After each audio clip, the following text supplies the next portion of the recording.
contrário dos países do hemisfério norte, em que desde 20 de março estão aproveitando as flores da primavera, aqui no Brasil, ao sul do Equador, estamos no outono.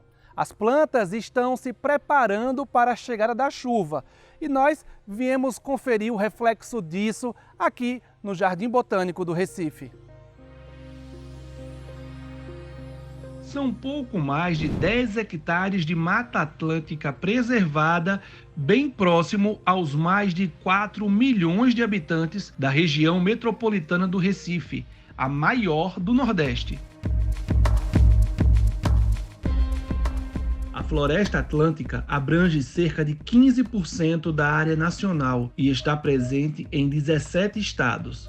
E pensar que esses números são pequenos comparados com a área original. Infelizmente, restam só 12% da Mata Atlântica que existia originalmente.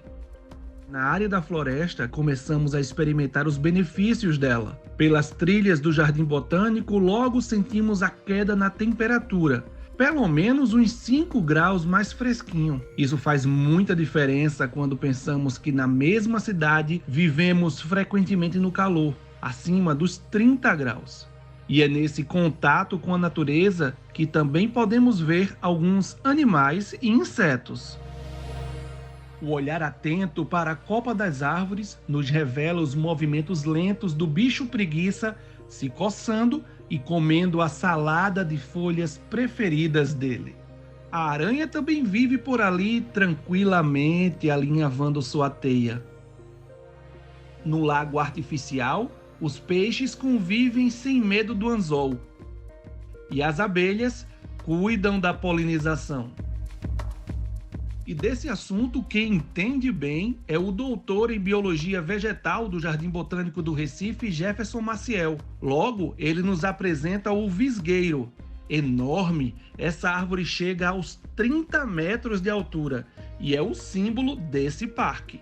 E nessa época do ano, ela já fechou o ciclo de floração e começou a frutificar, e está terminando a frutificação, né? A gente já pega os frutos do visgueiro com todas as sementes dispersas e é possível ver, inclusive, as plântulas jovens que nasceram nessa estação, começando a surgir no solo da floresta. Todos os anos isso se renova, é um processo que dura já alguns milhares de anos ou dezenas de milhares de anos nessa região da Floresta Atlântica e é justamente o que faz com que a planta ela vá ocupando cada vez mais espaço na sua região geográfica e se disperse, e é o que fez que durante os eventos passados de glaciação e de aumento de temperatura, de mudanças climáticas, essa planta ela conseguisse chegar na Amazônia e também da Amazônia conseguisse voltar para cá. Essa é uma característica do outono no Nordeste brasileiro. Por isso não conseguimos ver flores por aqui nesta época do ano. E mesmo nos meses de primavera, não devemos esperar ver muitas flores no espaço de floresta atlântica como este. No Brasil é costume, sobretudo aqui no Nordeste, é costume dizer que a gente só tem 2 estações, que é sol e chuva. De fato, a gente tem esses 2 momentos, são os 2 momentos mais sazonais, mas é um mito que a gente não tem primavera. O grande problema é, boa parte das nossas plantas da flora nativa, elas estão muito longe dos nossos olhos, elas são muito altas ou às vezes muito pequenas em lugares que a gente não tem acesso. Mas a gente tem um período de floração que começa mais ou menos em setembro, que é onde o boom de floração ocorre na Floresta Atlântica, né? E esse período de floração ele termina por volta de janeiro.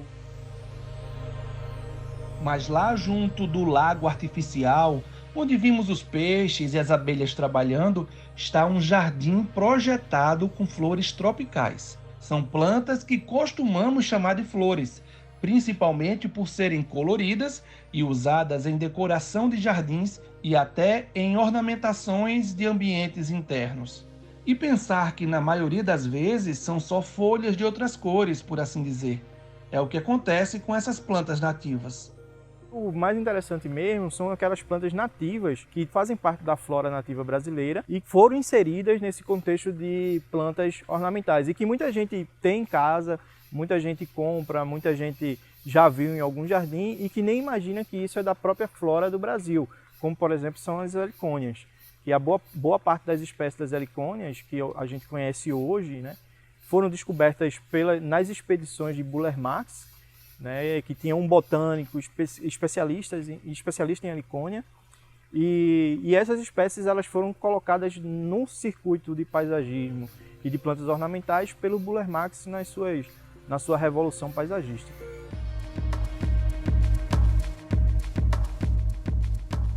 São ambientes como este, espalhados pelo mundo inteiro, que podemos aproveitar para deixar o tempo passar. Aproveitar momentos para respirar um ar puro, podendo até ficar sem máscara. Para quem quer fugir do calor ou mesmo só sentar e contemplar a natureza. Sem imaginar que você estará aprendendo muito com os encantos da natureza.